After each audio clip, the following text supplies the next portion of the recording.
naudas maku, mobilo tālruni un citas lietas. Zagļi tik tiešām darbojas visur.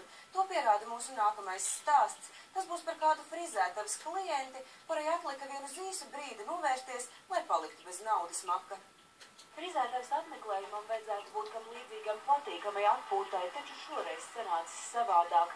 Klienti gan atnākusi pie frizieres Jolantas, lai sapostos un papļāpātu, taču beidzies viss ar pamatīgiem zaudējumiem un ne jau frizieres vainas dēļ.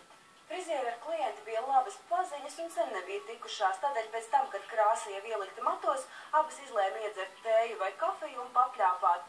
Viņas pameta zāli un devās šeit uz palīgu telpām, kur tad arī taisīja sev dzērienus un mierīgi atpūtās. Kamēr viņas bija šeit, tikmēr tur strādāja Zaglis.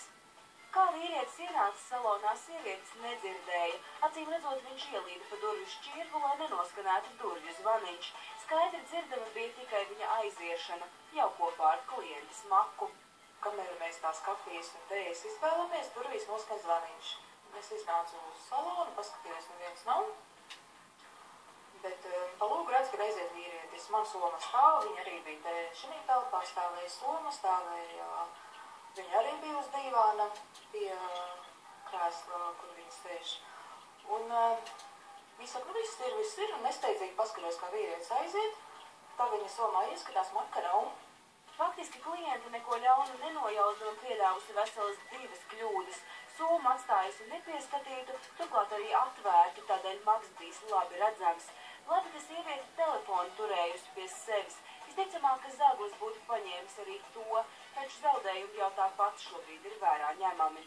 Kaut kas līdz 100 lati bija un tās kartes tiek bloķētas cilvēks palīdz līdzekļiem. To, vai vīrietis apzināti ar 6 vakarā nācis uz salonu zakt, mēs, protams, nevaram apgalvot, lai gan viņa iegriešanās frizētavā, kas atrodas pagalmā un pagaidām apkalpo cilvēks vien pēc pieraksta, šķiet aizdomīga, taču pūlīgi gan viņš pazudis zibenīgi. Skrēja pakaļ, krustojumā cilvēki ļoti daudz, acīm redzot, kaut kur viņš aizlavierēja. Zaglis gan nav nojautis, ka salonā ir video novērošanas kamera. Pateicoties tās ierakstam, šobrīd varam apskatīt arī viņas seju, kā arī redzēt, cik nekaunīgi viņš strādā.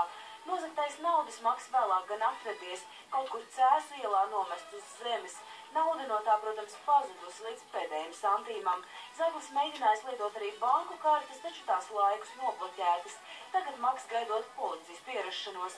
Savukārt tā īpašniece, kā arī friziera Jolanta, abas cer, ka Zagli izdosies noķert. Mēs aicinām jūs vīrieti labi apskatīt, un ja jūs zināt, kas viņš ir un kur viņu meklēt, vai arī esat cietis no viņa nelikumīgajām darbībām, lūdzam jūs sazināties ar policiju.